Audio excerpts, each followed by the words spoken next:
Good afternoon, everyone, and welcome to the January 20th, 2022 Planning Commission meeting. We will call this meeting to order at 1 p.m. And Ms. Tennessee, can we get a roll call, please?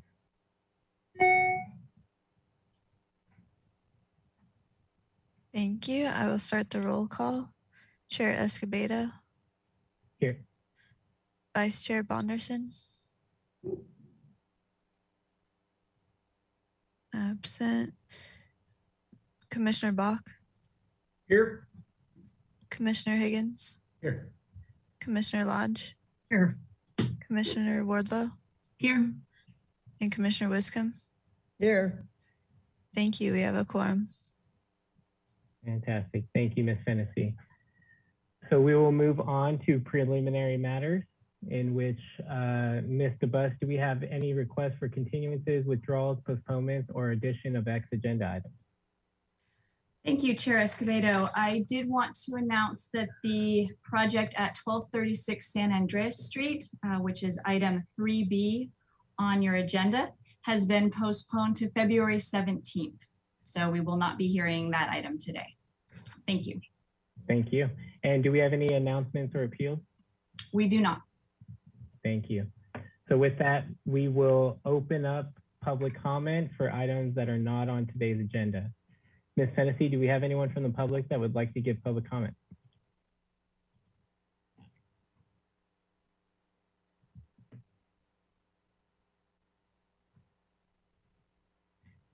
Thank you. At this time, I do not see any hands raised in the attendees list.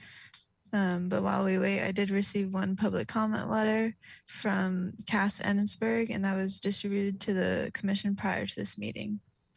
And at this time, there is no hands raised. Thank you. Thank you, Ms. Tennessee. All right, so we will move on to our one and only item today, which is item 3, and it is suggested modifications to the Title 28 Ordinance Amendments for accessory dwelling units. And I believe we have Ms. Dicey, who's going to give a presentation today. And during the presentation, just as a recap, commissioners, you can turn off your cameras and your mics, and then when it's time for public comment, we'll bring you back on. Okay. And we have Vice Chair Bonderson here. All right. Good afternoon, commissioners. And I'm Rosie Dicey, project planner with the Community Development Department. And I'm here to present some Title 28 Ordinance amendments for accessory dwelling units. Next slide, please. So the purpose of the hearing today is to provide a brief summary of our local coastal program and how that relates to the accessory dwelling unit ordinance, and to ask for your commission's recommendation to City Council regarding the California Coastal Commission's suggested modifications to the Title 28 Ordinance amendments for accessory dwelling units. Next slide. So first I'll talk a little bit about our local coastal program and what it's made up of. It is comprised of a coastal land use plan, or LUP, and that was underwent a significant update recently and was certified by the Coastal Commission in 2019. And it also is comprised of an implementation plan, or IP, originally certified in 1986, but we've had multiple amendments since then. And the IP is comprised of our Title 28 zoning ordinance and the zoning maps and other portions of the municipal code that implement coastal land use plan policies. Next slide. So when we want to make changes to the IP, we have to submit a local coastal program amendment, and the process for such an amendment involves significant coordination between California Coastal Commission staff and city staff, both prior to and after we submit an ordinance amendment for certification. So essentially the process boils down to the ordinance being submitted to the California Coastal Commission after it's locally adopted for certification. And then the Coastal Commission has time periods that are in state law whereby they can reject the submittal, they can approve it as is, or they can approve it with what they call suggested modifications, which tends to be the most common approval. So if they've done that, then it has to go back to the city for approval, which is why we're before you today. It has to be reviewed by your planning commission for a recommendation to city council. And I just want to note that if we rejected these suggested modifications, then our ordinance would not be certified in the coastal zone and we'd be using state law. Or if we want to make further changes to the ordinance more than the Coastal Commission's suggested modifications, then the whole process would have to start over again. And it could take a year or more to have a locally adopted ordinance in the coastal zone. Next slide. And briefly, I wanted to just give a little history on our accessory dwelling unit ordinance. So starting in 2017, when state law was changed to facilitate ADUs as a housing choice, the city permitted accessory dwelling units per the state law provisions in both the inland and coastal areas of the city. But in 2018, for Title 30, the inland area, we did adopt our own ADU ordinance, and it became effective at that time. And then the state made some significant changes to state law again, and that followed up with us amending that ADU ordinance and adopting it for the inland areas of the city, and that's been effective since 2020. But meanwhile, in the coastal zone area under Title 28, accessory dwelling units have been permitted per state law. But in 2020, when we made that amendment, we went ahead and decided to also amend Title 28 so we'd have consistent regulations both inland and coastal. So that was locally adopted in 2020, submitted to the Coastal Commission, and they approved the LCP amendment with the suggested modifications in December 2021. Next slide. So there are some benefits to having a local accessory dwelling unit ordinance over, just permitting them per state law. One of the biggest benefits for us and for applicants is to have consistent standards in both our inland and coastal zone areas of the city, because it can be confusing and just inefficient to have different standards in those areas. We also have locally adopted some administrative design review criteria that we apply in the inland areas, and it would be beneficial to be able to use those in the coastal zone as well. Our local ordinance does also allow some open yard reductions, and we have a sliding scale of unit size to lot size for standard ADUs. And with the local ordinance, we could also allow detached ADUs in the front yard in the coastal zone without a zoning modification. And we also do allow some flexibility in location of parking spaces. So these are not all the benefits, but just the highlights, the main ones for having a locally adopted ordinance. Next slide. So as I mentioned earlier, the Coastal Commission did approve our submittal with suggested modifications. And before they released, the Coastal Commission released their own staff report on this process, they provided a draft of the suggested modifications to us, and we were able to negotiate some changes before they were finalized.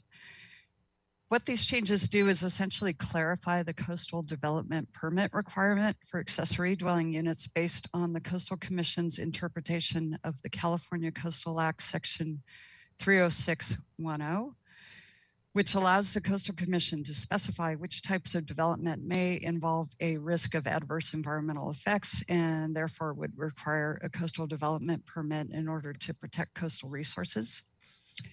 They did clarify that junior accessory dwelling units, which are created from existing spaces, do not meet the definition of development and do not require a coastal development permit, but all the other accessory dwelling units would require that extra step.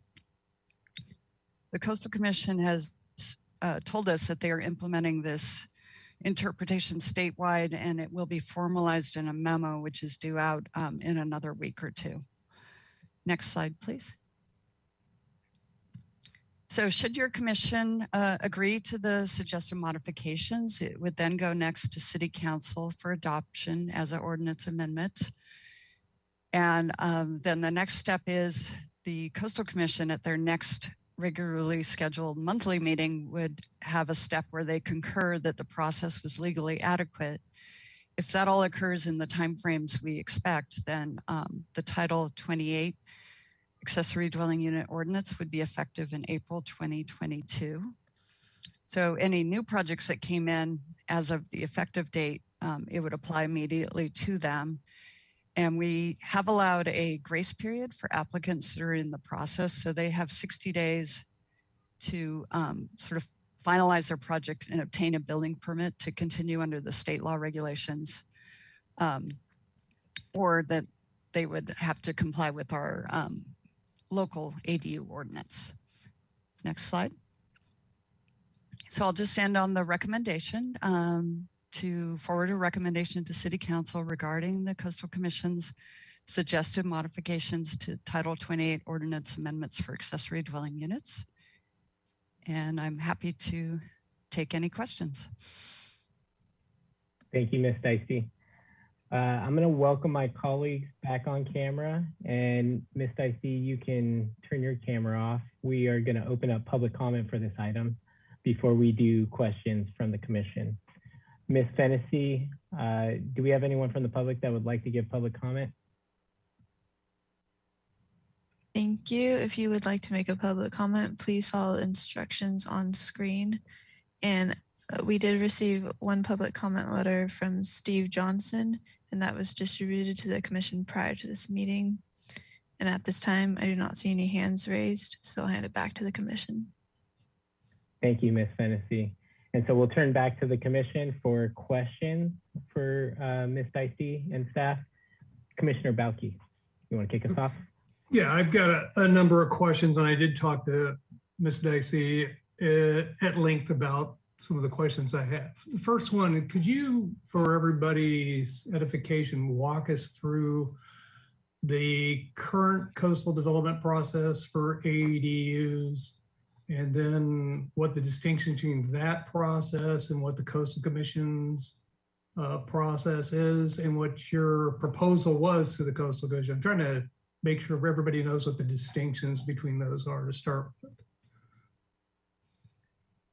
Yes, Commissioner Balke. So I think what you're asking is how, what is the sort of public hearing process for ADUs in the coastal zone? And as you know, the permit process for accessory dwelling units is a ministerial process. So if somebody is needs a coastal development permit in addition to their building permit, it does go to the staff hearing officer.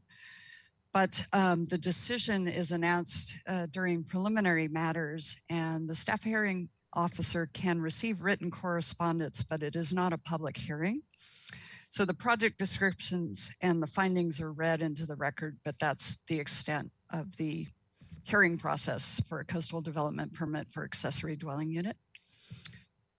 Could you repeat after that explanation what the rest of your question is? Yeah, one of the questions I have is, would the amendments that the Coastal Commission is asking for create additional cost or delay to folks that are processing ADUs in the coastal zone? Commissioner Balke, so the cost of a coastal development permit is higher than the other process in the coastal zone, which would be an exemption. So currently the cost of a coastal development permit is $7,730 versus $520 for an exemption. So it does add additional cost. And I would need one of my colleagues to weigh in, but I think it takes a little more time as well.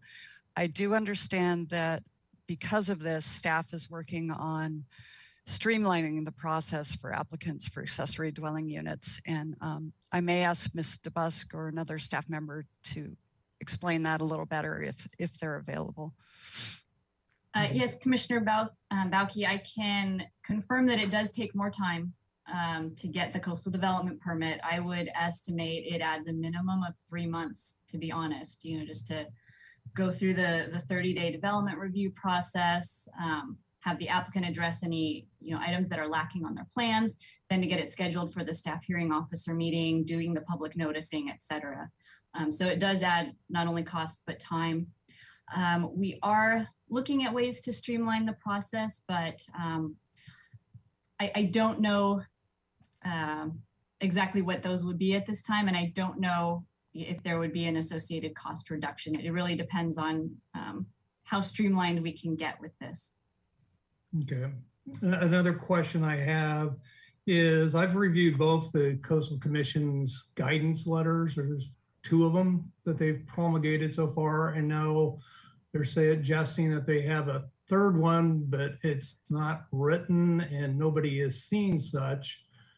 Question to staff is, have you heard or seen any communication from HCD that they concur with this forthcoming yet to be memorandum from the Coastal Commission? Commissioner Bauke, this was one of the questions we had of Coastal Commission staff when they mentioned the modifications, and this is a statewide direction for them. They verbally told us they have talked to HCD about this, and we're really looking forward to seeing their memo, to see it all in writing. But at this point, we just got verbal confirmation from Commission staff on those points. Okay, so next question would be, if HCD does not concur and we've gone through the process and say, follow your recommendation, and the council follows our recommendation and makes these modifications, would we have to basically go back and start all over to get HCD happy, or how's that going to work if that's actually ends up being the case? That's my concern, is you now have 2 state agencies. They never historically get along anyway, and you may be whipsawed here. I was wondering if maybe it might be more appropriate to potentially wait till we see this memo and see some communication from HCD that they concur before we go ahead and then, because as you noted, you almost have to start all over if you do make changes. So just that's a question and a comment.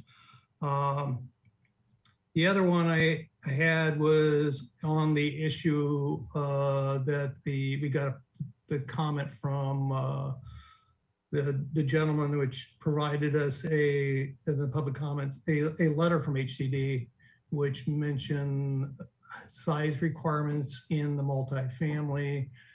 The letter, well, it's from somebody regarding to Buena Park. Do we know that this issue is addressed in our ordinance, or are we going to possibly, if this comes back from HCD, something like that, go back and have to start all over on that particular issue? Because I couldn't find any clear direction in anything that really addressed that other than the letter that he provided as to the size, potential lack of limitations on size of multifamily. So if you could respond to that, and that's all the questions I have. Commissioner Bauke and members of the commission, I'll start with the first. You said it was a question and a comment, but I did want to address that one. So the way our suggested modifications, or the way the ordinance is amended, and we did talk to the Coastal Commission about this, I believe it gives us some flexibility. So if for some reason the memo says something different, or HCD weighs in later, it does say that all accessory dwelling units and junior accessory dwelling units shall comply with, building codes and require approval of a building permit and a coastal development permit if required. So it gives us that, if required, I think gives flexibility to continue as we've been doing currently. And then if things are changed in the future, I don't think we'd need to go back and amend our ordinance. On the second point, it was to do with a public comment letter and some concerns with our existing ordinance as written, and size limitations that we have on what we call special ADUs, or what the state calls statewide exemption ADUs, when they're detached ADUs proposed with a multi-unit dwelling. So first I wanted to start that we, submitted our ordinance to Housing and Community Development, both when it was in a draft stage and after it was adopted by the city as required by state law.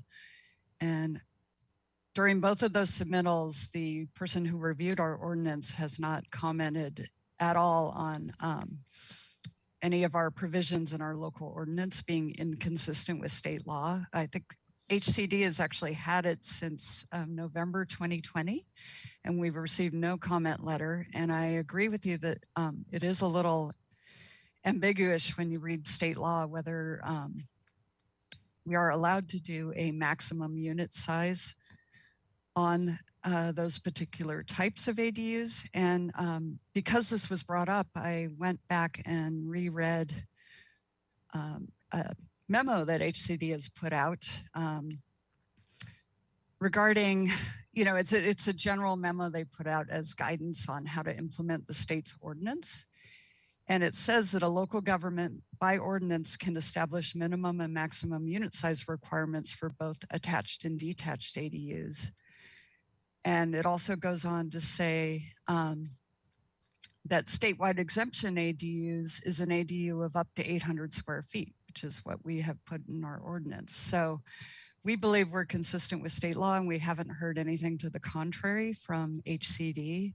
So we continue to implement our ordinance as adopted by City Council. Good, thank you. Thank you, Commissioner Belke. Commissioner Wardlaw. Thank you. Thank you, staff, for putting together this presentation. This was very informative and helpful. I have a few questions kind of taking a step back to how we are where we are now. So in the staff report and in your presentation, you've noted that staff negotiated with the Coastal Commission staff on these modifications and then accepted those modifications as it went to back to Coastal Commission. And my question is, did staff come to council or planning commission, as obviously I was not here at that time, to consult on how to negotiate and what our leeway was in pushing back on these modifications? That's my first question. Commissioner Wardlaw and members of the commission. So when we first knew we were amending Title 28 and going through this process, we sent an early draft to the Coastal Commission for their input, because it's always good if you know you're going to move forward with the LCP amendment. It's good to get staff's input on it early on. And actually sometimes, and in fact, we did make a couple amendments before it was locally adopted. And at the time, actually, the Coastal Commission did not make the same changes that they later requested in the suggested modifications. So when those modifications first came in, our first response to them was, why do we need to do this? And you didn't mention this before. And we tried to push back a little bit as staff, sort of addressing some of the same concerns your commission members have raised to do with the additional time and cost for applicants. But after speaking with them and hearing that they have this statewide process, or not process really, but a new statewide interpretation of the California Coastal Act, and they plan to or are asking all jurisdictions to make these same changes, we felt that at that point we may as well sort of go along with what they were asking of us, because once they release that memo, even if our ordinance said something different, we'd have to follow what they say for the coastal zone, because they have that ultimate authority in the coastal zone, and state law says that the accessory dwelling unit ordinance does not override the Coastal Act. Okay, that's very helpful. I have a couple other clarifying questions. So in the current process, kind of what Commissioner Belke was asking about, the current process is that you would apply for a permit, you would go through to our commission, local control, and then in some point in that process, it is identified if there is an issue that is an environmental concern and whether or not it needs to go through an additional review step. But in this current process, it is proposed that anything in the coastal zone will have to go through the CDP process. And that reasoning for that, as noted from my understanding in the staff report from the Coastal Commission, is that because they are requiring the additional CEQA and environmental review piece. I don't understand why that is a necessary step if we already have a local process where our local control will identify if that project has a potential to have an adverse environmental impact. For example, I live on the Mesa and I have a house that has an accessory dwelling unit, but it does not create a huge, the impact is very different than that of a bluff house, right? A house on the bluff. I would defer to my local control that they would have the authority and understanding to make that decision and then recommend to the CDP if necessary. So I don't see why we are being required to go this process if we already have a process in place to protect us on the environmental side. So I want to understand what is the recourse or if we can push back on this. I also assume that other coastal cities out, not Santa Barbara, but, Laguna Beach, all of those Southern California cities, they're going to have significant pushback on this as well. And understanding that the LCP is individually done for each city, I'd really like to understand our ability to push back on this, as I see this as completely antithetical to our goal of increasing more housing. Commissioner Wardlow and members of the commission, I'd actually would request that Ms. Ostringer maybe address this question because it seems we're getting kind of wading into the legal aspects of what we can do with the Coastal Commission and perhaps pushing back. So I see she's just come on. Ms. Ostringer. Thank you, Chair Escobedo, Commissioner Wardlow. I think part of the issue as well as with regards to the CDP, it's not necessarily a CEQA issue, and Ms. Dicey can correct me if I'm wrong, but state law, it's ADUs are exempt from CEQA review. So what we're looking at is, and when we want to determine whether there's a necessary CDP prior to this ordinance, was whether the ADU was compliant with our local coastal policies. And as Ms. Dicey said, what previously the Coastal Commission allowed us and had a memorandum or a memo that they put out that said, as long as we determined that they were compliant, then we could issue an exemption. Now they've changed position, and so they're saying that's not the case. It's our opinion that they're not compliant and they're not qualified for an exemption. So with regards to the question of, can we push back? I think that goes back to, if we push back, it goes back to what Ms. Dicey says in our remedies with regards to how we handle it. If you were to recommend that we not accept these, then we go back to, and council were to agree with that, we have to basically start the process. We'd be under state law since we don't have necessarily anything in place right now as we negotiated with them. So in some ways, yes, we can push back, but by accepting this and trying to streamline the process for applicants, at least we have something on the books. Thank you for that explanation. I greatly appreciate it. In staff's comments to Commissioner Bauke, it does not sound like there is a plan in place to streamline the process. So from my perspective, what is the downside of us denying this recommendation, going back to commission, renegotiating, and if we get nowhere, then we at least have given all of our residents more time to get through a more streamlined process, because you're talking about a significant difference in the amount of time and costs of every applicant.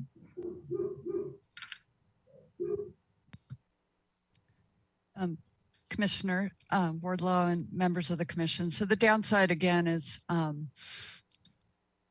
the coastal zone area would continue permitting accessory dwelling units under state law and having different standards that are different from the inland areas of the city. And as I mentioned, there were some benefits from our own locally adopted ordinance. It will take more staff time. If we decide to continue working with the Coastal Commission and trying to amend things in a way that's favorable for us and still go through the process again, more additional hearings. And my understanding is, and other staff can correct me if I'm wrong, but if once the memo comes out, we have to change our process anyway and start requiring these coastal development permits for attached ADUs. So I'm not sure if there's any upside to not going along with what the commission has asked for us. Commissioner Wardlow and rest of the Planning Commission, just to give you a sense of the scale, I did take a look back at the building permit applications that we received in the last year to see, you know, what's going to be the change in workload and how many projects is this going to affect. For the year 2021, I believe there were only 5 applications for ADUs that were attached and therefore didn't trigger the coastal development requirement. So depends how you look at it. That's 5 projects. It's a lot. It's a big percentage because, you know, we don't see a lot of development projects, but it's also, you know, relative to total units in the city, it is still a relatively small amount. So just want to give you that sense of scale. Well, that's very helpful context, and I greatly appreciate all of your answers. This is definitely helpful. My request would be, can we get an understanding of how other coastal cities are adopting this, and if their LCPs, if it is across the board that this is happening, that all accessory dwelling units are going to require us to go through this additional step, regardless of the fact that we have local control settings that would allow us to ensure that we're not negating any environmental impact. Can you please kind of report, but do you have any information on that kind of about where those other cities are and how they're dealing with it? Because I would think that a lot of coastal communities, especially in more Southern California, would have a significant problem with this in reaction. Members of the commission, that was one of the questions we had of coastal staff when they first mentioned this to us in, I believe it was November. So they mentioned this being approved. They mentioned 3 cities, Del Mar, Half Moon Bay, and Mendocino. Mendocino being the only one where it had gone forward for approval at that time. I haven't checked recently to see what other cities are sort of going through the process of amending their ordinance and Coastal Commission asking of this change of them. So it's probably case by case, but those are the 3 that they mentioned to us. Commissioner Wardlow, you're muted. Thank you all very much for answering my questions. That's the end of my questions. Thank you, Commissioner Wardlow. Commissioner Balke, did you have further follow-up questions before we go to Commissioner Higgins? Yes, I had a follow-up question, and I think Commissioner Wardlow mentioned and hit my issue, which is what I believe the city proposal was completely on point and definitely met the requirements of the guidance the Coastal Commission did and provided the basis for the exemptions and addressed what would be protective of in the coastal zone. And I think this whole proposal is overreaching on the case of the Coastal Commission. And I'm just not comfortable in my personal belief. I spent 40 years of dealing with the Coastal Commission, starting off doing LCP work in the 1980s. Commissioner Balke, if I can, we need to keep this period to questions. We're going to deliberate in a little bit. Right, I just okay, but my point is, I think at a minimum we should wait till we see the letter and see if HCD has differences of opinion before we act. We're in the early part of the curve with the cities that have gone through this process. There's a lot more behind us, and I think we shouldn't go forward at this point. Commissioner, we're still in the question period, so we will have deliberations in a little bit. Commissioner Higgins, did you have questions for staff? Yep, thanks. So did I hear correctly that those applicants that have gone through the process with the attached ADU will have to go back through the CDP if they don't have a building permit submitted, or was it building permit approved, or what's the how far does the net get cast on that? Commissioner Higgins, so the way the grace period works is if they don't have their building permit approved, after the effective date, they have those 60 days to get their building permit approved. Otherwise, they would need to basically start over and go through the coastal development permit process. And the effective date is approximately when? Mid-April 2022. And how long is plan check taking for these kinds of projects generally? Do you have any idea? Yeah, Commissioner Higgins, I will need to ask one of my colleagues to weigh in who are doing plan checks. They can come back later. Yeah, you know, maybe during the item if we can, if they're not available now. It looks like Ms. Belts is ready to answer that question. Hi. The first review is 30 days and each subsequent review is 5 days. So it just depends on how complete the application is. But if we had a complete application right off the bat, it would be ready in 30 days. Oh, so that's moving pretty quickly relative to other plan check projects. They're expedited. Oh, great. Okay. So that's somewhat fair warning to people now that are in it. They could push it. Okay.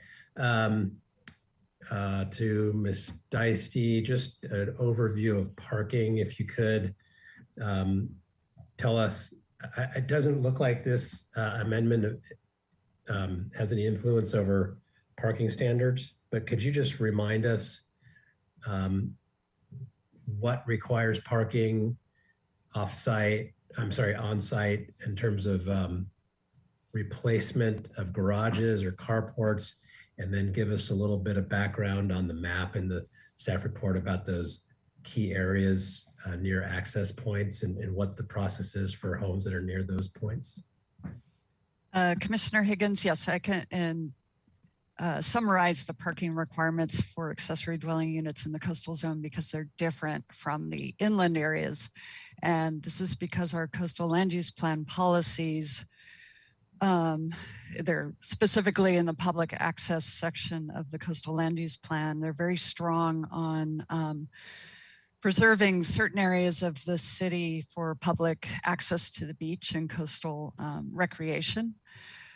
So I don't have it all right in my head right away, but there's certain areas of the city that we mapped in our coastal land use plan as key public access parking areas. So if you're proposing an accessory dwelling unit in those particular areas, you need to provide someone has pulled it up, on-site parking, unless for your unit, unless you qualify for some of the state exemptions for parking for accessory dwelling unit. And those are summarized here, but if you're walking distance of a public transit stop, you're in a historic district, the ADU is entirely within the permitted floor area of the residential unit or accessory building, on-site parking permits are required but not offered, or there's a car share vehicle. So, and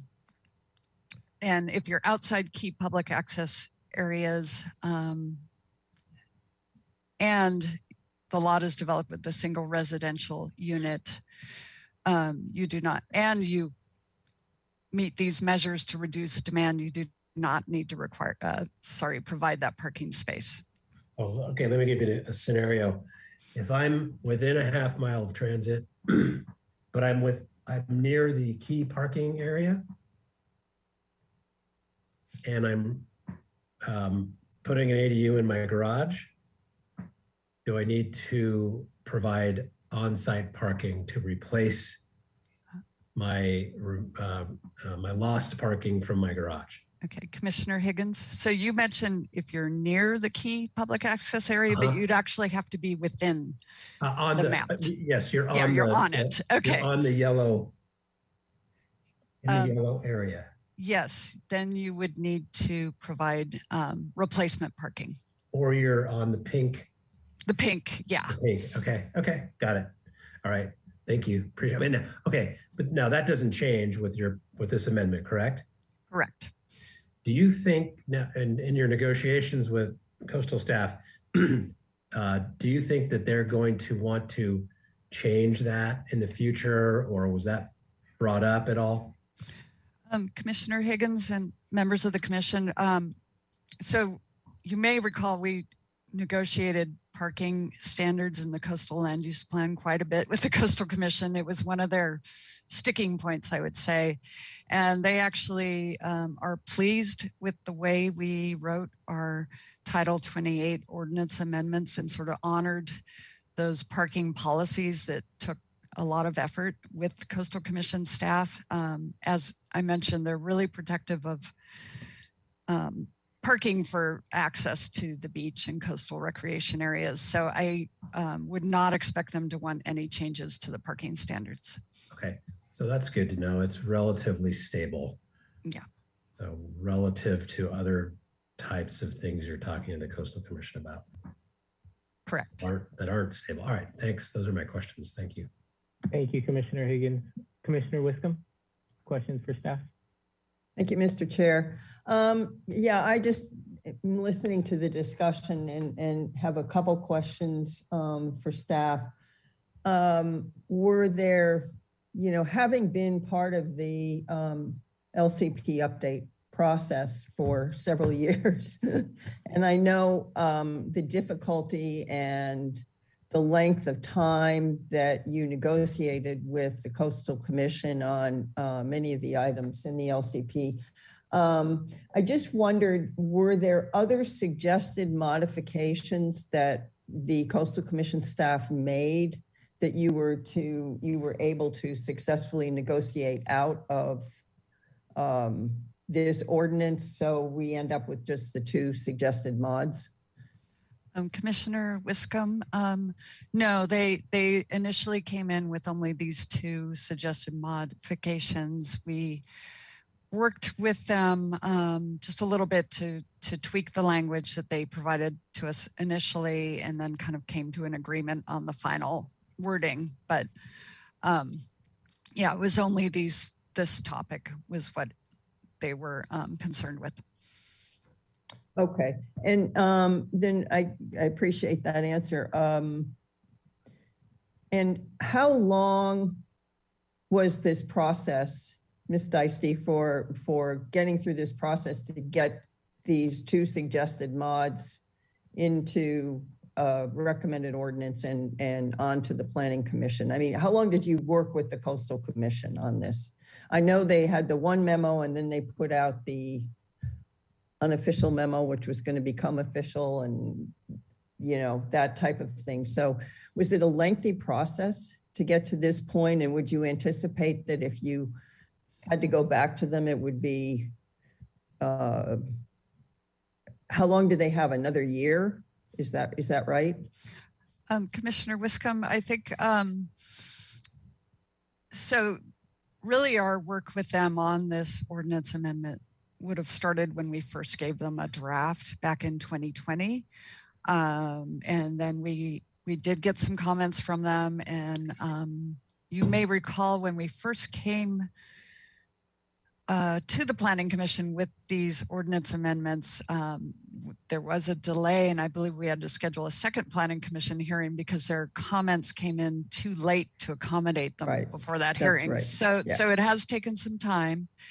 Yeah. Then the process for submitting the LCP amendment started in 2021, and essentially the Coastal Commission has a certain amount of time when they tell us if our application is complete. And so we did get feedback on that and we had to resubmit. So that took a bit of time. Then once your application to them is complete, they can request a one-year extension, which they did. So that all started in summer 2021, but they did not use the full year. They got back to us in November 2021 with the suggested modifications. And they wanted our sort of agreement on those suggested modifications so that they could bring them to their hearing of December 2021, which is what they ended up doing.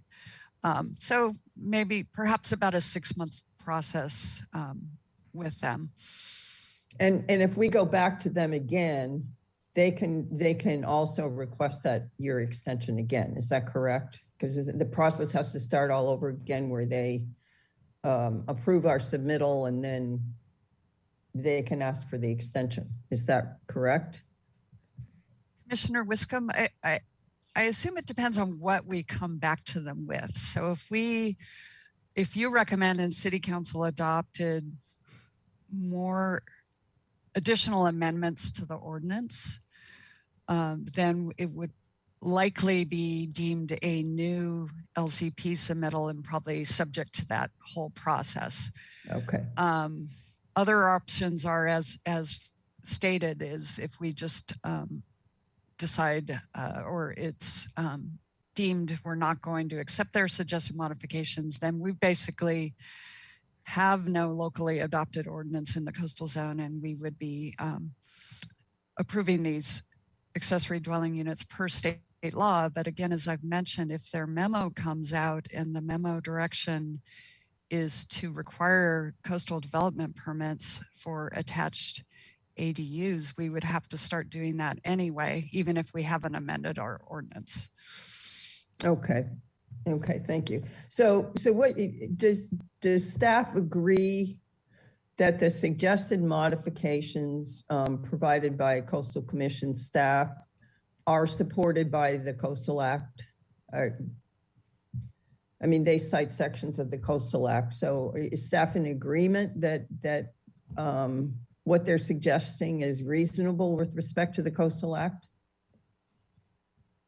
Commissioner Wiscombe, yes, after hearing their sort of reasoning in the staff report that they provided to us, and you know, they are the ultimate authority when it comes to interpreting the Coastal Act and protecting coastal resources. You know, we did consider their suggested modifications and decided it was we were okay with pursuing it as they suggested in the modifications. And again, it's ultimately up to your Planning Commission and City Council whether they want to go along with those suggested modifications. Okay, I have my own opinion on that, but I wanted to just get staff's opinion on that too. And then, so if I'm correct, just as my last question, if I'm correct, the impacts of not recommending this suggested modifications, i.e. going back to the drawing board, excuse me, we go back to state law, and you mentioned some benefits of incorporating this ADU ordinance into Title 28, consistent standards, design review criteria, open yard reductions, parking, et cetera, et cetera. So if we go back to the drawing board, as I'll put it, and don't accept the suggested mods, we lose these benefits in the coastal zone. Is that correct? Commissioner Wiscombe, yes, that is correct. It's, okay. You know, we'd be applying state law as we have been doing since 2017. But it does make it, again, difficult for applicants and staff having to use different standards for different areas of the city. Right. So there is that. That's probably the biggest benefit in addition to these other ones. Yeah, I get that. When we have to use Title 28 instead of Title 30, the new zoning ordinance in some projects, it gets complicated. So, okay, thank you for that. That's all the questions I have, Mr. Chair. Thank you. Thank you, Commissioner Wiscombe. Commissioner Bonderson, questions for staff? Thank you, Chair Escobedo. I appreciate the time.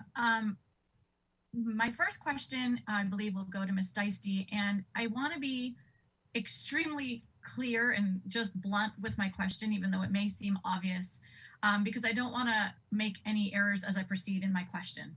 So it's stated in the staff report that, and I'm going to quote, the junior ADUs created from existing bedrooms are the only category of ADU that is not considered development under the Coastal Act and therefore don't require a CDP. And also, I'm going to quote another sentence, a detached self-contained residential unit does not qualify as part of the existing structure and therefore is not exempt.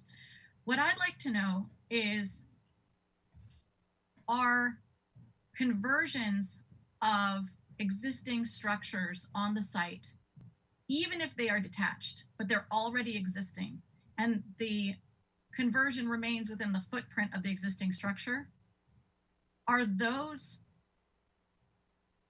considered non-development as well? Commissioner, and therefore exempt? Commissioner Bonderson, I can answer that question. Those still require a coastal development permit, even if they're only using the existing footprint. So that's current, so that would not change. And that was already in our, the city's original ordinance, that was not modified? Is that what you're saying now, Ms. DeBusk? Commissioner Bonderson, that was based on the Coastal Commission's initial guidance in those memos. And so, and our ordinance, I was intending to just document that direction. Thank you, Ms. DeBusk. I appreciate your clarification. The truth is, I read this many, many times, and I really tried to pull those things out to make sure I understood. And as you can see now, I'm asking one more time because I didn't feel that I was confident with that. And I have a follow-up question with regard to it, regardless of when that was implemented.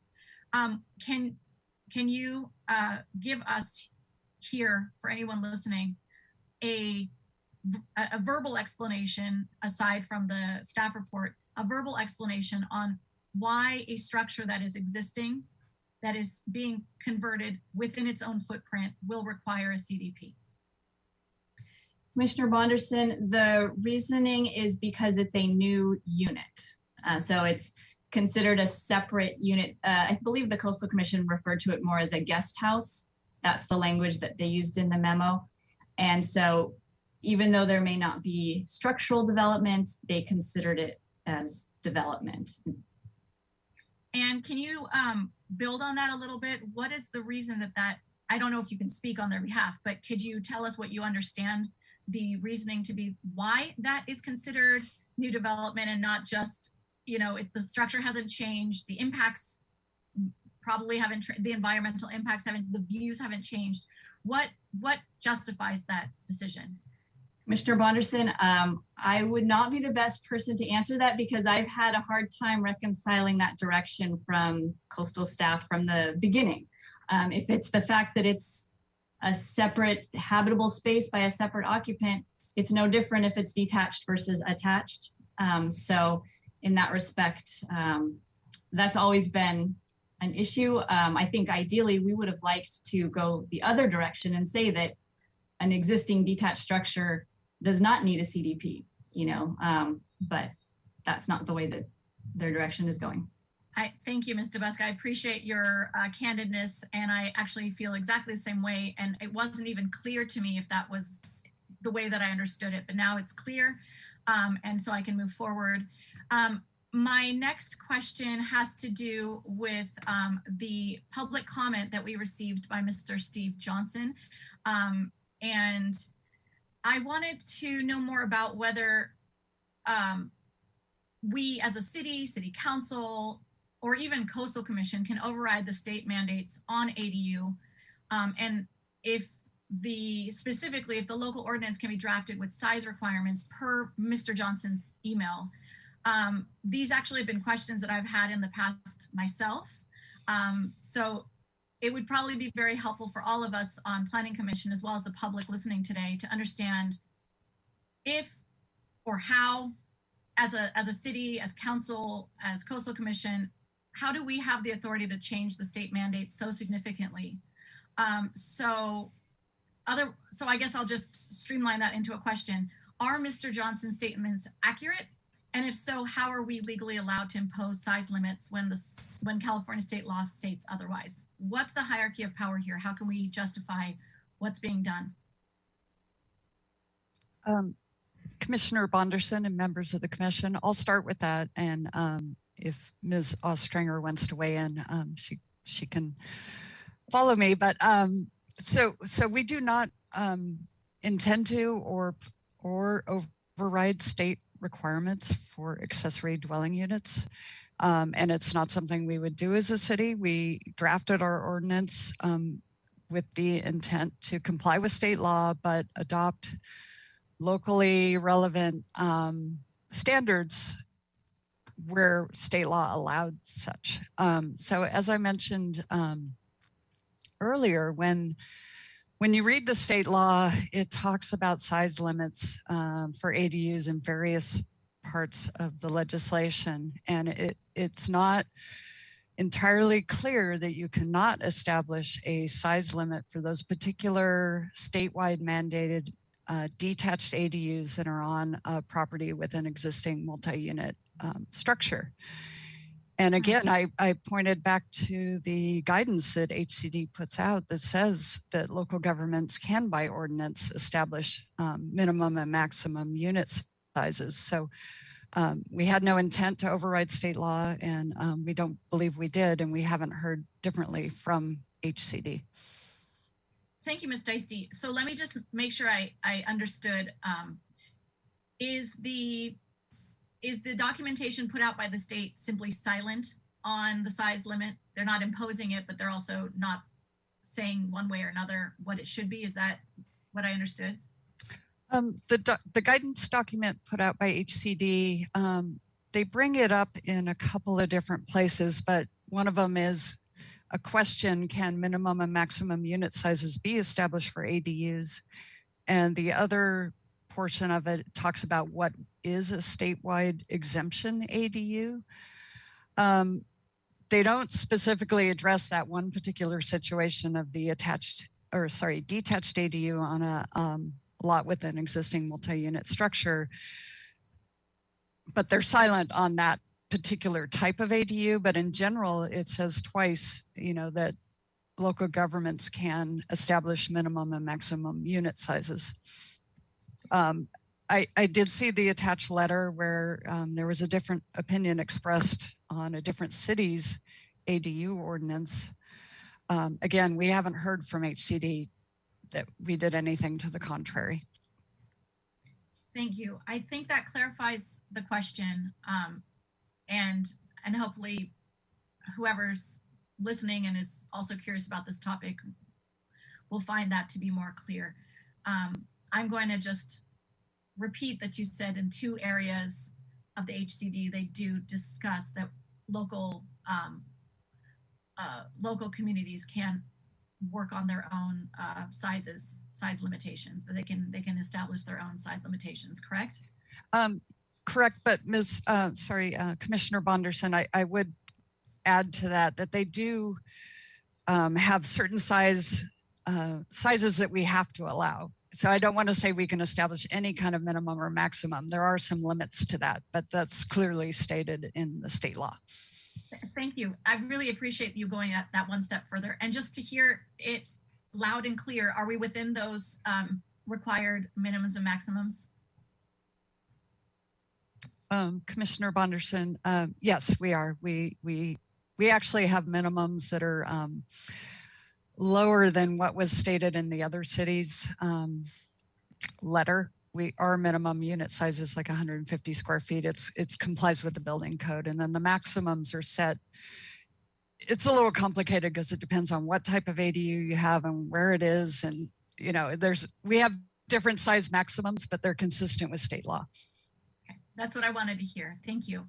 And my last question is with regard to process. Again, we've heard it a little bit previously, but what would the tangible effect be of not having the language amended today? I'm assuming that the next step would be just to move it along and be able to adopt the ordinance.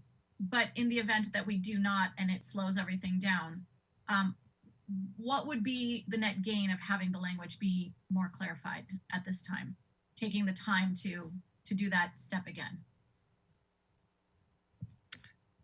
Commissioner Bonderson, I think what you're asking is There's the slide.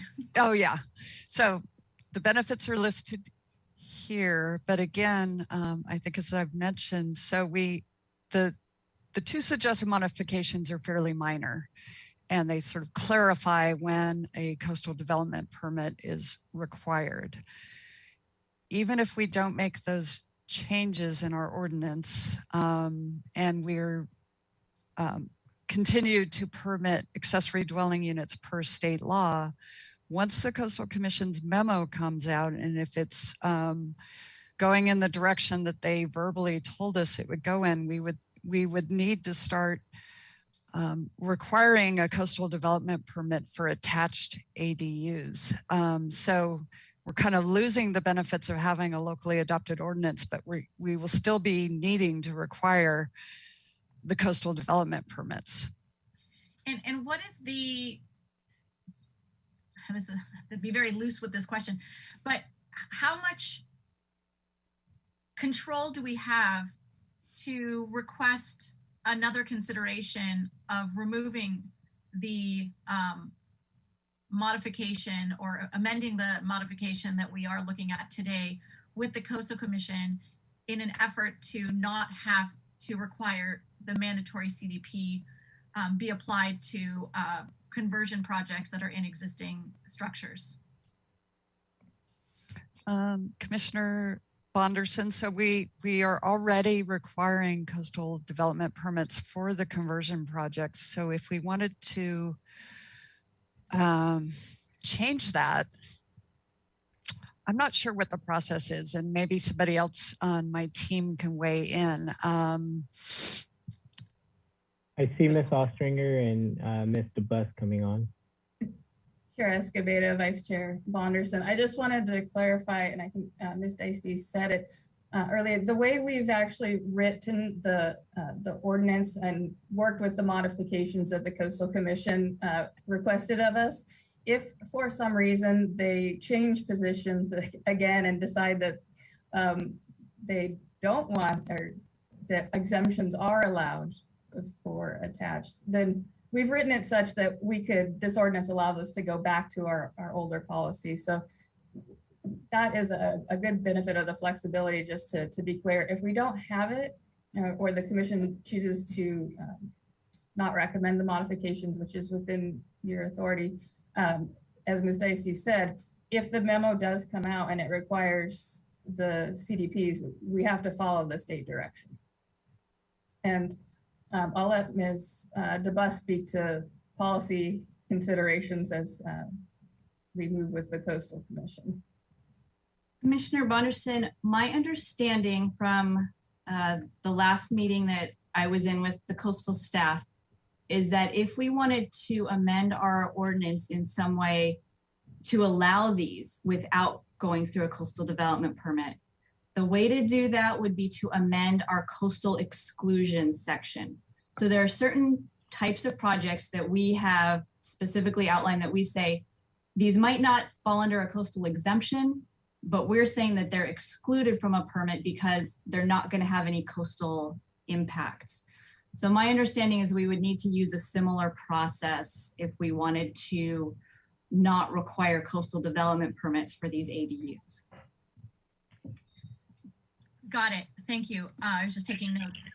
And just to be clear, that would be a whole separate coastal plan amendment, a whole new process to do that. You took my question right out of my mouth.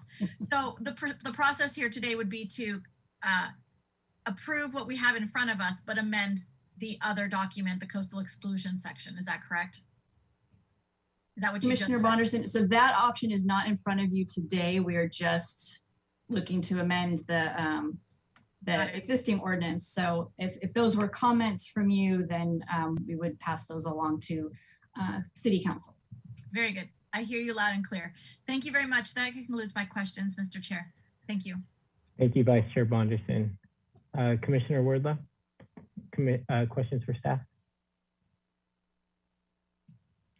Thank you. Just one additional question. So just so I'm very clear, is the Coastal Commission saying that when you went into these negotiations, I assume this happened in December when they gave us the modification, are they saying that the reason that they no longer will exempt ADUs that are not attached to the building What is their reasoning for that? Because if we negotiated with them and it was exempt, what was the reasoning? Because I see this as a substantial change, just, for our community.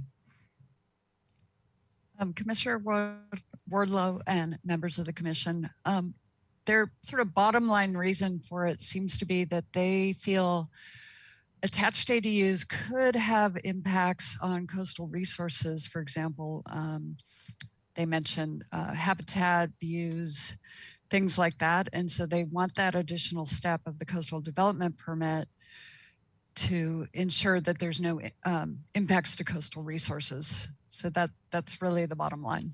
Okay, and so that was kind of my question earlier about CEQA, understanding that CEQA doesn't apply, and at the end of the day, it is the Coastal Commission's responsibility. So really this is coming down to, they no longer trust local government to ensure that they're going to flag and say, hey, this needs to go to an environmental review. That's really what's happening. Is that correct? Because to me, our community, if this is an LCP that is negotiated, individually with every city, right? As a community, we are very environmental friendly, and we are, going to take that seriously. If this is an action from the Coastal Commission to say cities aren't doing their part in flagging the, a need for environmental review, then that makes sense. But maybe is there a way for us to go back and say, this is a really additional and unnecessary step for this community, and understanding that LCPs are individually negotiated? Is that a potential at all? Commissioner Wardlow, I would have a slightly different take on it. The staff was clear that this direction was coming from their attorneys.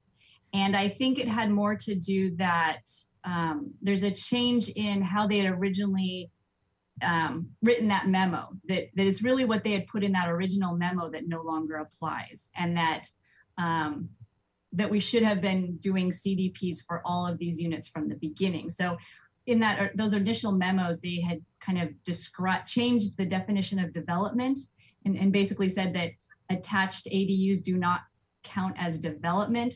And so they're basically not allowing that anymore. So I think that's the difference. They still want cities to have that local control. The CDP is still within the city's local control. So I don't think it had to do with not trusting the local agencies. This was very helpful. Thank you very much. Thank you, Commissioner Wardlow. Commissioner Hagan?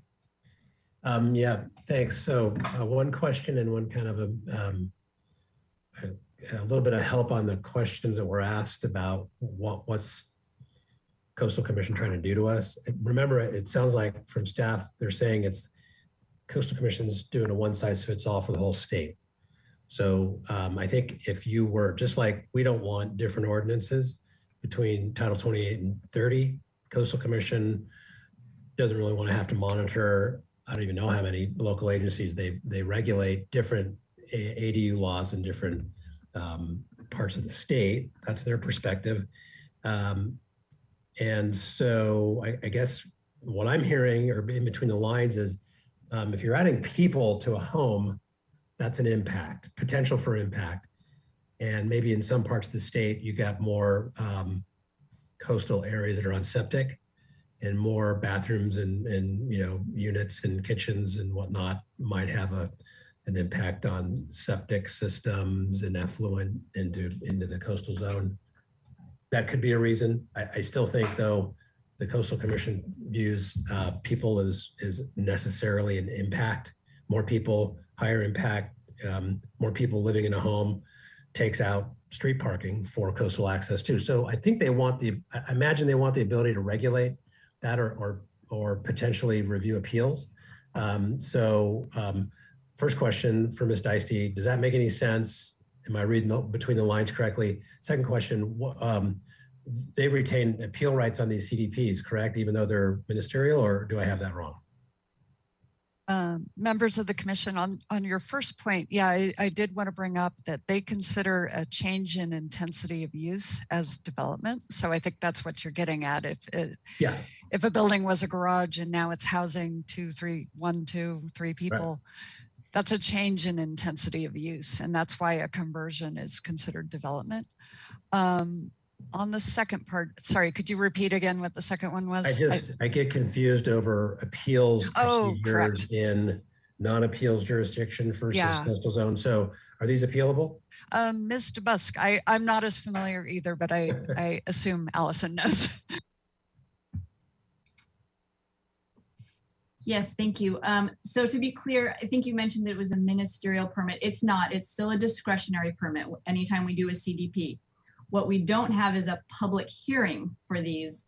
So it's a slightly modified process, but it's still discretionary and it is still appealable if it's in the appeal jurisdiction. If it's not in the appeal jurisdiction, then the staff hearing officer's action is the final action. And it's not appealable by the Coastal Commission? To the Coastal Commission? I believe it still would be appealable by them to themselves if they got commissioners to appeal it. Okay, okay. I just to dovetail on the extra regulatory oversight. I mean, it's a classic government agency wanting more oversight.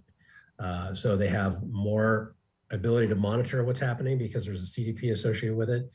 Notifications go to the coastal district office, and they'll have the ability to appeal things to themselves, which they'll do anyway if we don't go along to get along. So we're kind of, they got us boxed in, but that's a comment. Sorry about that, Commissioner Chair.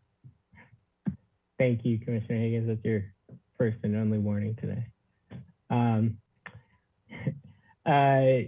Any other commissioner questions for staff? Commissioner Lodge, did you have any questions for staff?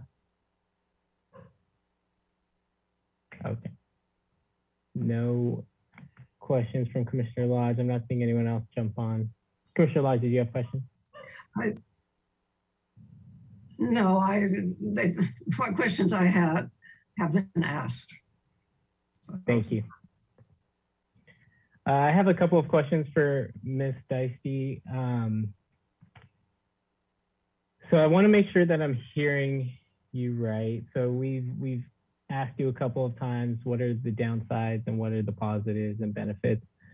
But in one of your answers, you had stated, or maybe it was a Ms. DeBusk answer, that it was actually in the exclusion portion of our LCP that because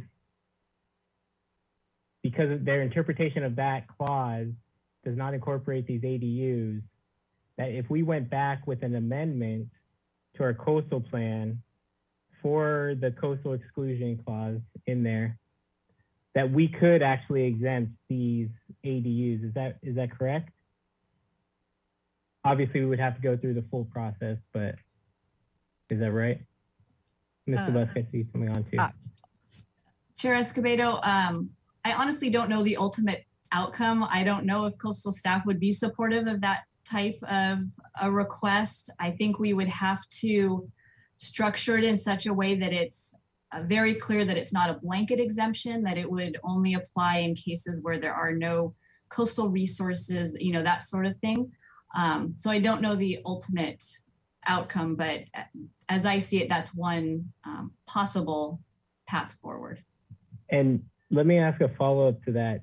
I do understand that it is quite the process and undertaking for staff to go to the Coastal Commission for that one portion. Do we have, and I imagine the answer is probably yes, but do we have do we anticipate that we're going to go for further amendments to our local coastal plan to the Coastal Commission, that we could include this exclusion clause as one of the amendments, so we can kind of maybe tuck this in with another work effort? Chair Escobedo, the next amendment that we'll be taking to them is related to SB 9 and that ordinance that you just reviewed and council just approved. I don't know that we can submit it together. For one, that would hold up that process. In terms of could it be packaged with something else, that I don't know. It did seem to me as though changing our exclusions was a special type of amendment. So it might need to be noticed slightly differently. So I'm not sure it would make sense to bundle it with something else. Okay, fair enough. And Ms. Dicey, just to ask this, I think you've answered it plenty, but just to ask this, if the menu or the memo comes out and the language in the memo is substantially different than what staff from Coastal Commission relayed to you, you feel confident that the ordinance as written will give us the flexibility to navigate any sort of changes in the memo? Yes, Chair and members of the Commission. Yes, we do feel confident that we have the flexibility just by those two little words of if required when related to a coastal development permit. It gives us that flexibility. And what, in going to City Council after this hearing, does staff intend on waiting for that memo to come out? I feel and I ask because I feel as though it might be helpful in the discussion to have the actual text of the memo before City Council approves this ordinance and it goes into effect, because it won't be until that memo is released that we necessarily, while we can still follow our current protocol now, is my understanding, until that memo is released. Yes, members of the Commission, we can definitely follow what we're doing now until the memo is released. We did schedule, so this being an ordinance amendment, there's a first reading and a second reading. The first reading is scheduled for February 15th. Of course, that can be changed. I communicated with Coastal Commission staff last week and asked them when the memo would be released, and they said in a week or two. So it's sounding like we'll get it prior to the hearing and hopefully prior to the staff report due date. So we do have a couple options there, but if things go forward as they suggested, we will have the memo in time, which would be really helpful. We were hoping we'd have it in time for this hearing, but as you can see, it hasn't been released yet. Thank you for that answer, Ms. Dicey, and thank you for your presentation today and answering all of our questions. I'll open it up to the full commission for any other questions. Commissioner Wiscombe. All right, I'm not seeing any, so we can move on to deliberations. And Commissioner Wiscombe, did you want to kick us off? Thank you, Mr. Chair.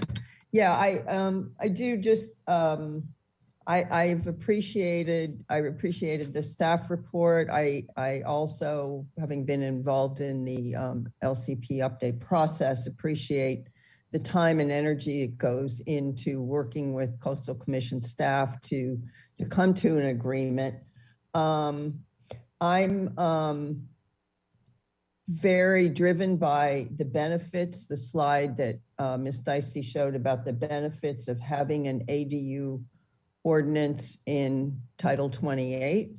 I think that makes a lot of sense. I appreciate the questions and the answer on the flexibility in the ordinance if required.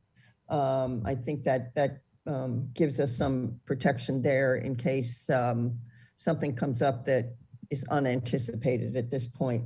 And my last comment is with respect to protection of the coast. We do have a new LCP.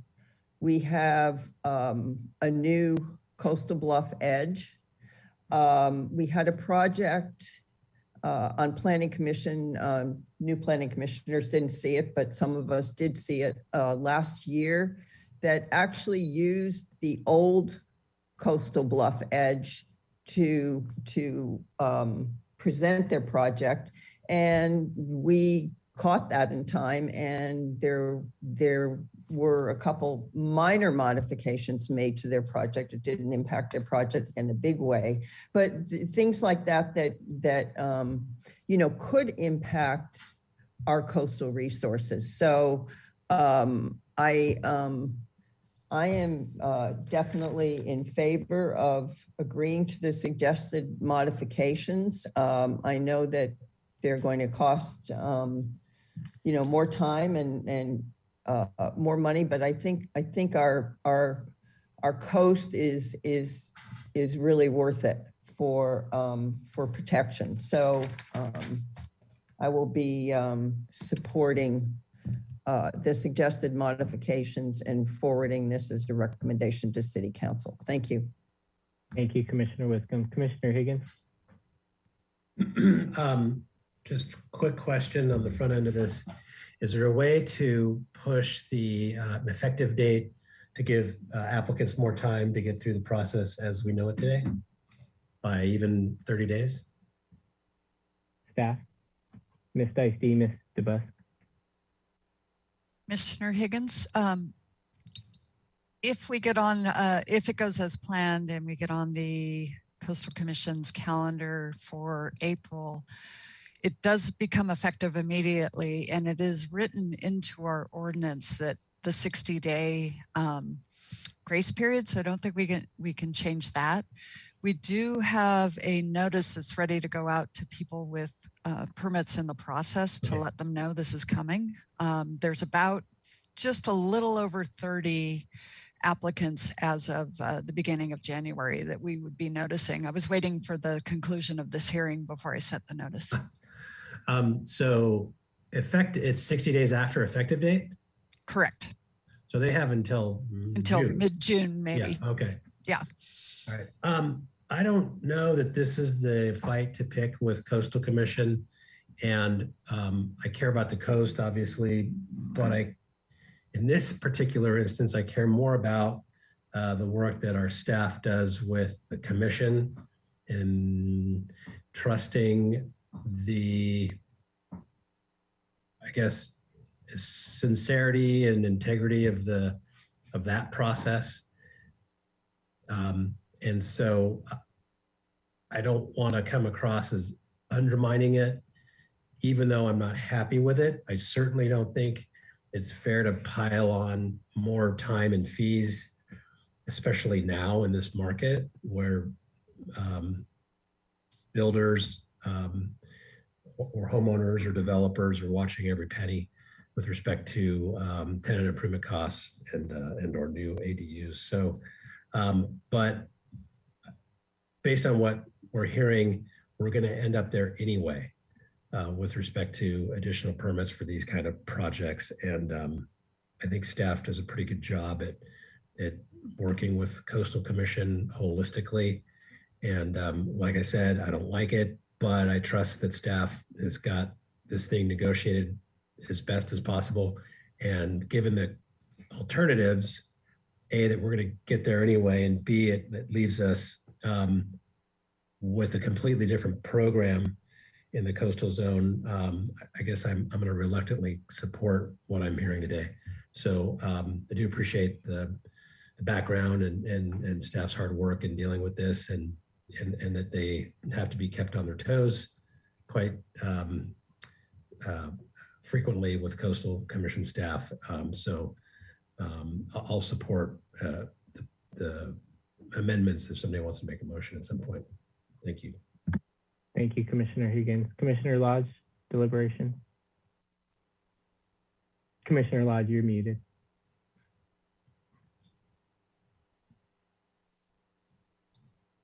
My apologies.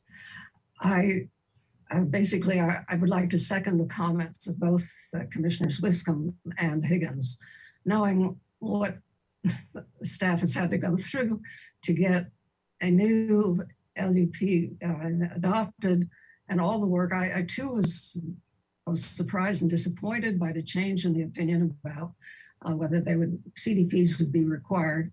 But I think it's better to go ahead with what we have with the modifications requested by the Coastal Commission, so that there is some local control beyond with the ADUs in the coastal zone beyond what the state law provides. So I'm fully in support. Thank you. Thank you, Commissioner Lodge. Further deliberation? Commissioner Wardlow? I've greatly appreciated today's conversation, and especially the wisdom and experience of my fellow commissioners and their understanding of staff and the process and their experience working with Coastal Commission. Understanding that, I do want to see policy that is right. I don't want to see policy that is half there.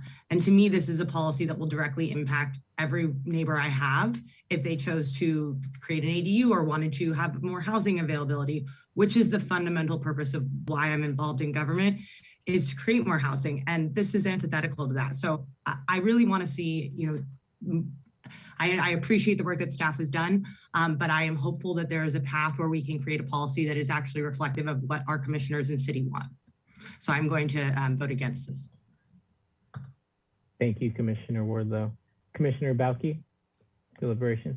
Yes, I definitely appreciate the comments of the senior planning commissioners and their understanding and historical relationships with the Coastal Commission. As I was mentioning before, I've been working in the coastal zone for 40 years, all different levels, including representing the second largest property in the coastal zone. I believe the staff had this right. What was proposed to the Coastal Commission was right on, met the legislative intent of the legislature with ADUs, and did the fine work of separating out and protecting coastal resources through the exemption process that it set out. For those reasons, I'm not supporting this. I believe at a minimum, we should defer this until we have the letter and a letter from HCD that they concur with the Coastal Commission's new, yet to be written, yet to be published memorandum. So that's my position on this one. Thank you, Commissioner Balke. And Commissioner, or Vice Chair Bonderson. Thank you, Mr. Chair. I am really having trouble with this one because as we've all expressed here today, I appreciate the work of staff. I know this is very complicated, especially when we can see the push and pull and how everyone is trying their best to work together and to cooperate with the Coastal Commission.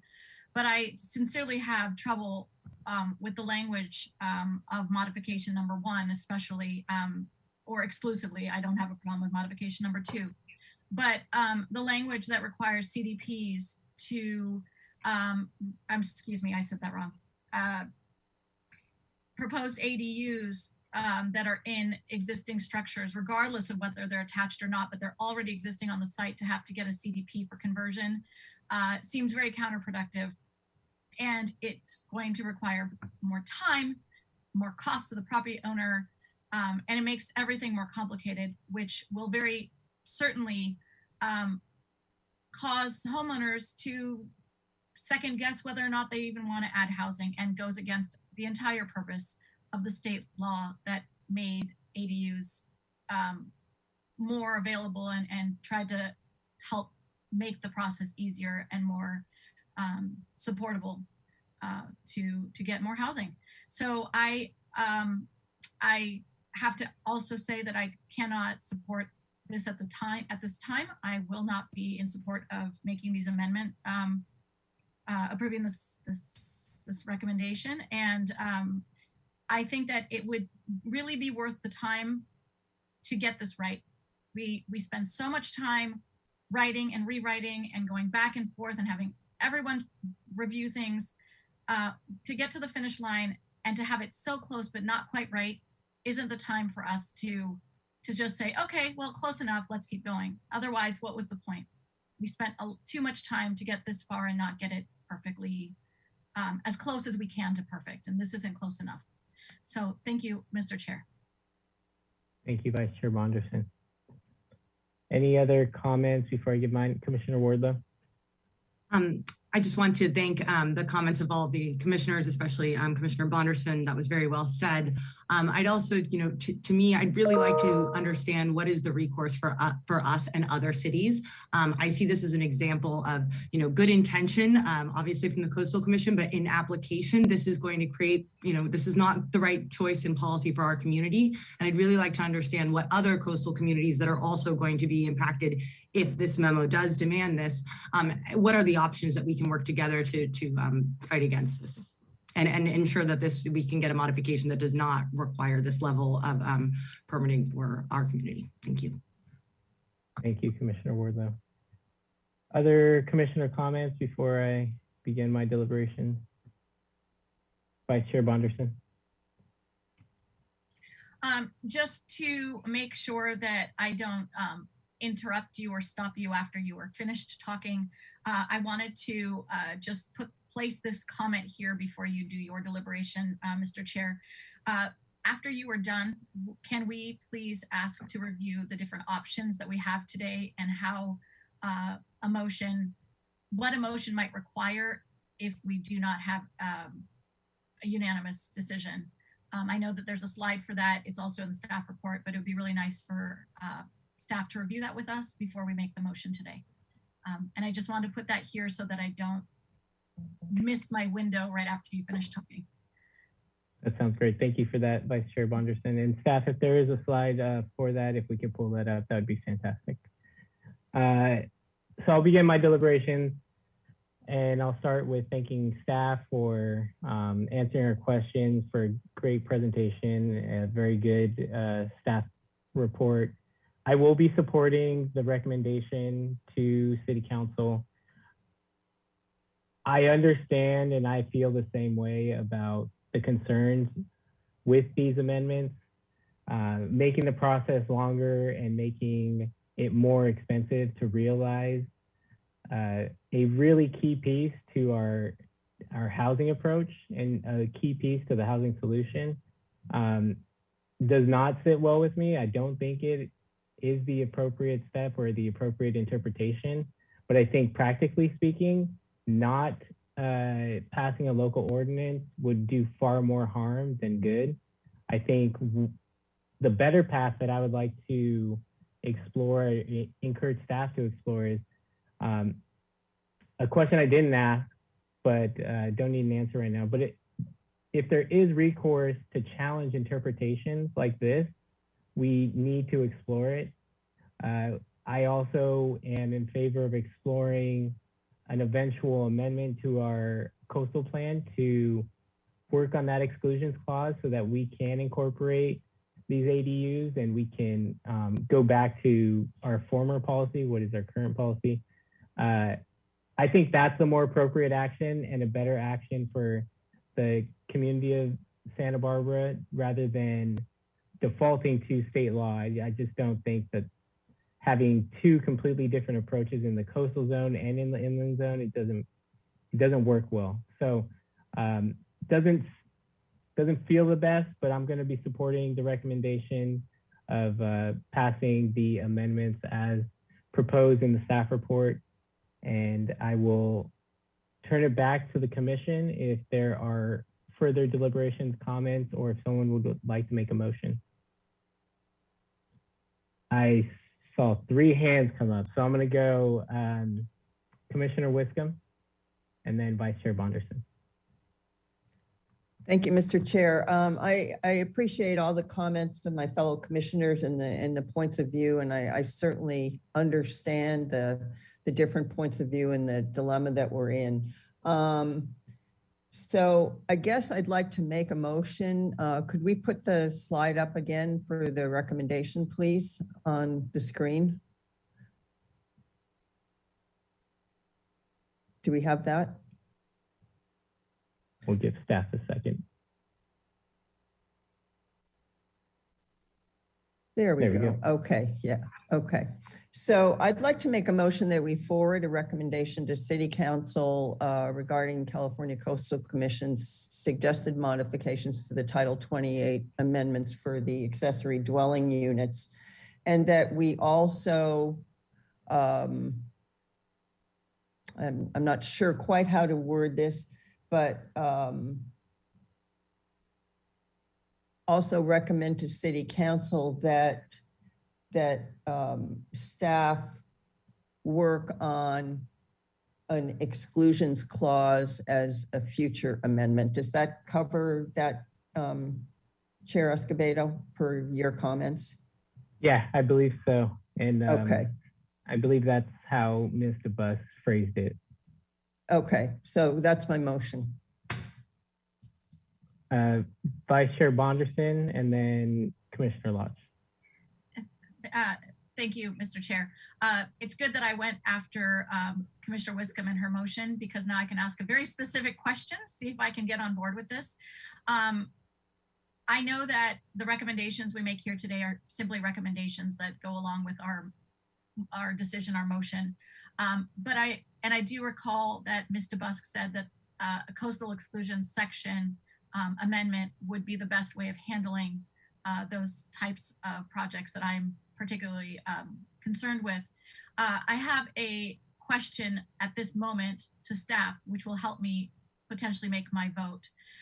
Is it possible to ask a question about this process here now, Mr. Chair? Yes. Ms. DeBusk, if you could come online. And I can't see if she's on. Ms. DeBusk is here. Oh, she's there. She is. Okay. Yeah, I don't see everybody as I speak. Thank you. Ms. DeBusk, my question here today is, if we do pass this motion and move forward with the language as it has been provided today, modification number 1 and 2, and then at a later time move forward with the amendment to the coastal exclusion section, will it give control back to city staff to potentially exclude, specifically what I'm asking, those existing structures that are being converted from a CDP? Would it become discretionary internally instead of making it an absolute requirement to go through the CDP process? What would it do for us? Can you explain? Commissioner Bonderson, it would essentially set criteria for when something qualifies as an exclusion. For example, right now, to demo a house and rebuild a house is an exclusion. And I think there's certain criteria. The house can't be historic, can't be in sensitive habitat, et cetera.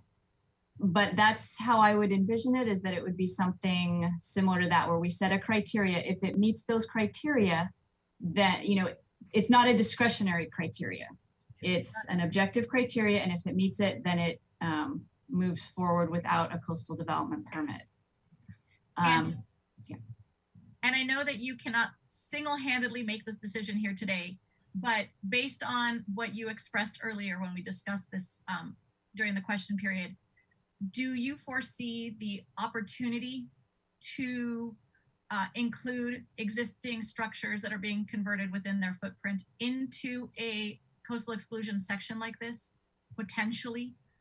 Commissioner Bonderson, I think that's a potential. I think that's what we'd be looking for.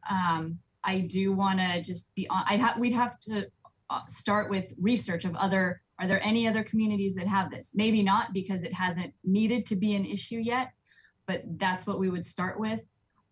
But I do want to caution you that staff has a lot of long-range work products on its plate, and I don't know what kind of timing, if council agrees that this is a priority, I honestly don't know what the timing would be. Thank you, Ms. DeBusk. I appreciate your honesty.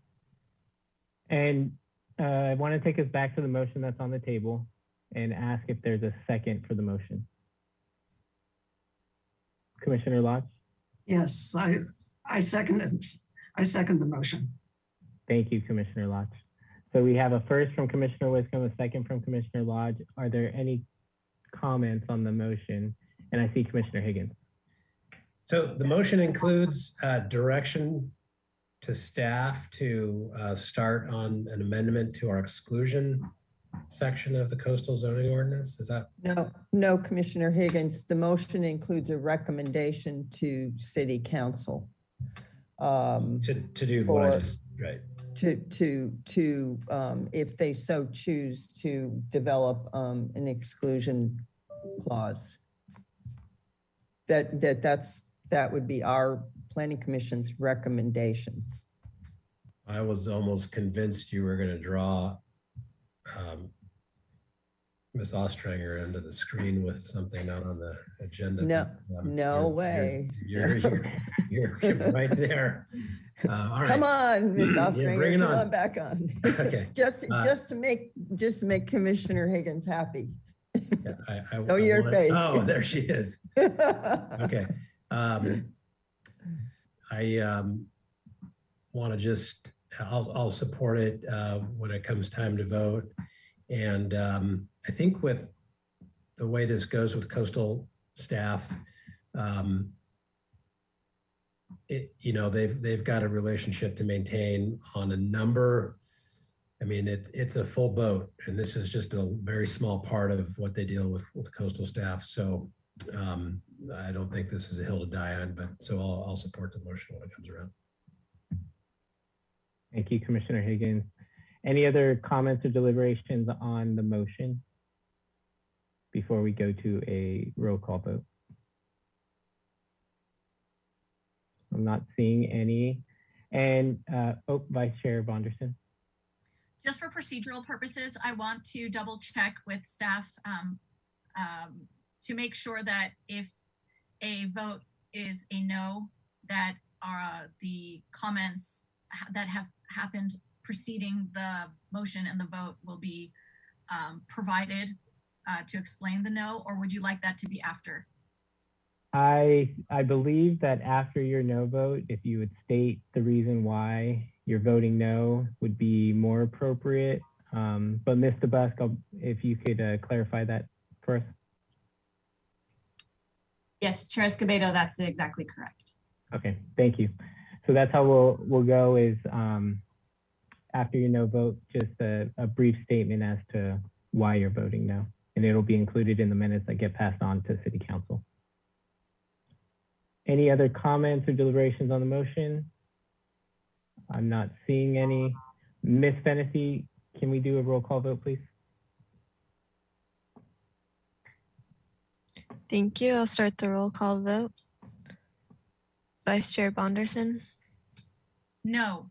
And the reason is because I am concerned about the way that modification number 1, section 2844.070 has been edited, excluding the attached accessory dwelling units that are not inside the single family dwelling, as well as requiring a CDP for detached existing structures being converted within their own footprint. I believe that that should be an easier process and that it should be exempt from a CDP. Thank you. Thank you. Commissioner Bach. No, and one reasons is I believe the Coast Commission's modifications are contrary to the legislative intent of the state legislature on this issue for ADUs, and the city's proposal was protective of resources as it was written, and they're just wanting to regulate the entire state more than they need to. And I'm concerned about the cost and money and time which applicants were going to have to proceed with these ADUs with these amendments. So that's the reasons for my no vote. Thank you. Commissioner Higgins. I'm going to vote yes, but if I could depart real quick and ask Commissioner Bauke if you wanted to add, because I think what you were saying earlier about it potentially being inconsistent with HCD guidance too, if you wanted to add that, if not. Yes, and then we don't have that answer right. on this change, and that would be, that's another, I'm sorry, I forgot about that. And I do concur with the thought process though of coming up with some kind of clear exemption process, which is basically what the staff was proposing, that you basically go through the checklist and whether you impact a resource or not. And if you impact it, then you get a CDP. And if you don't, you shouldn't be going through that additional time and effort, and because it doesn't have any impacts. And that's what the legislation says in the section involving ADUs as to what the Coast Commission's authority is. So I think they've overstepped. So. Thank you. Commissioner Lodge. Yes. Commissioner Wardlow.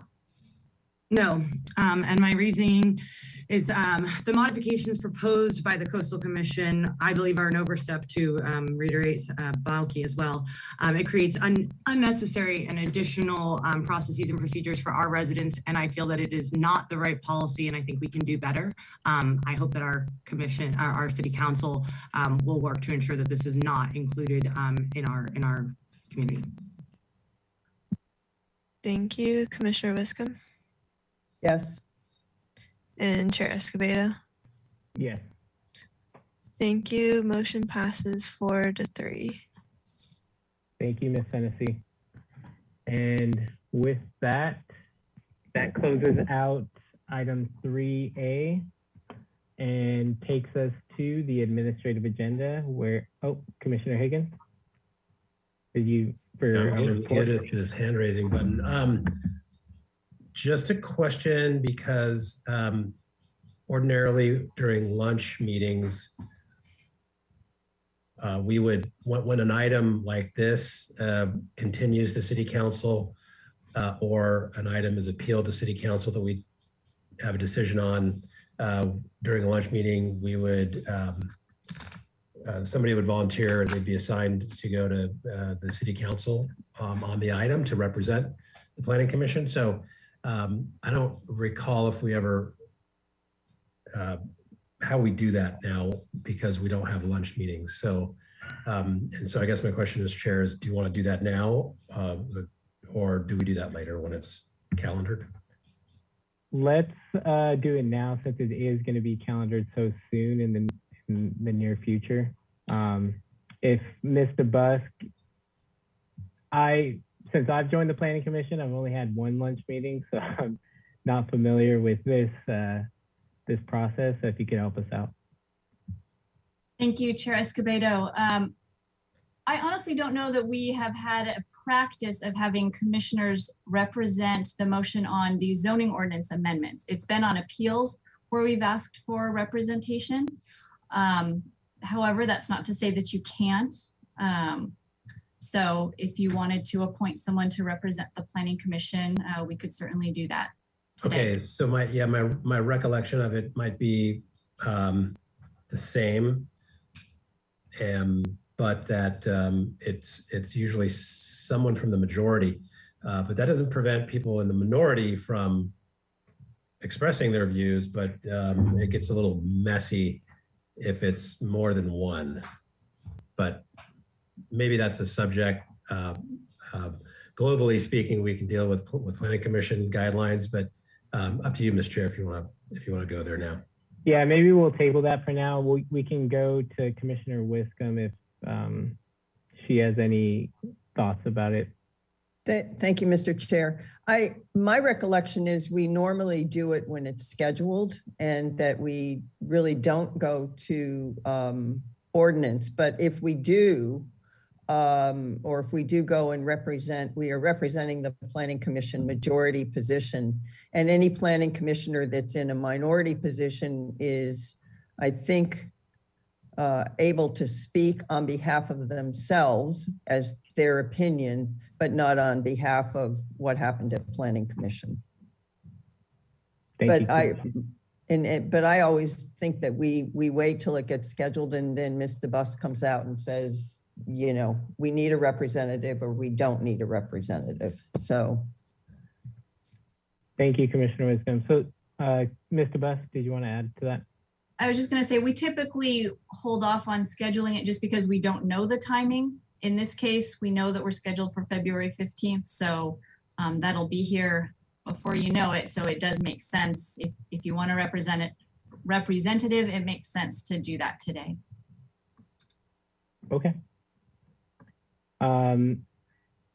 Do we have someone from the majority that would like to be a representative for this item to City Council on February 15th? Quick. Mr. Chair, question. Is it going to ordinance first or does it go directly to City Council? My understanding was that it would have its first reading on February 15th, but Ms. Ostringer, if you want to confirm. Chair Escobedo, Commissioner Wiscombe, this item will not be going to Ordinance Committee. We've determined that it's ministerial. and it can go straight forward to council. Thank you for that, Ms. Ostringer. Do we have a member of the majority? Commissioner Lodge? I would like to nominate Commissioner Wiscombe to represent the majority. Second. Commissioner Wiscombe, sorry. Okay, that's fine. I'll be happy to go. Thank you. It's February 15th, right? Correct. And Mr. Buss, do we need, or Ms. Ostringer, do we need to vote on this for a representative? No. I don't believe so, right? No. Perfect. So now we can close out item 3A and we can move on to the administrative agenda for committee and liaison reports. And we'll start with the staff hearing officer report. Yeah, Mr. Chair, there was a hearing, a show hearing on January 12th. One item that was a single family home with open yard, interior yard, and front setback mods, and it was approved. And I haven't heard if it's triggered an appeal, so I assume it's clean. And no further meetings during the time period. Thank you, Commissioner Higgins. Other committee or liaison reports? Commissioner Lodge? Thank you, Mr. Chair. The Historic Landmarks Commission met yesterday for what I think was their fourth concept review of the De La Guerra Plaza plans. And I'm afraid once again, they didn't have much favorable to say about it.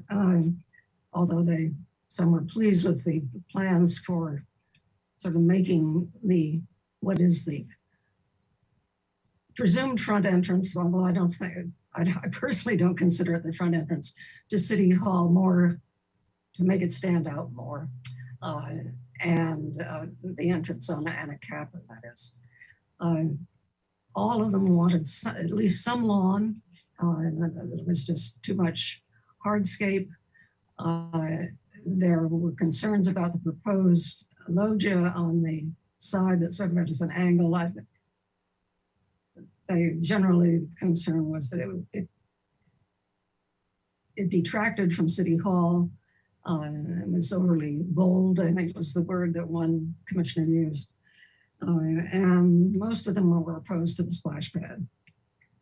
So that was, I guess, goes back to the De La Guerra Plaza Committee. Thank you, Commissioner Lodge, for that update.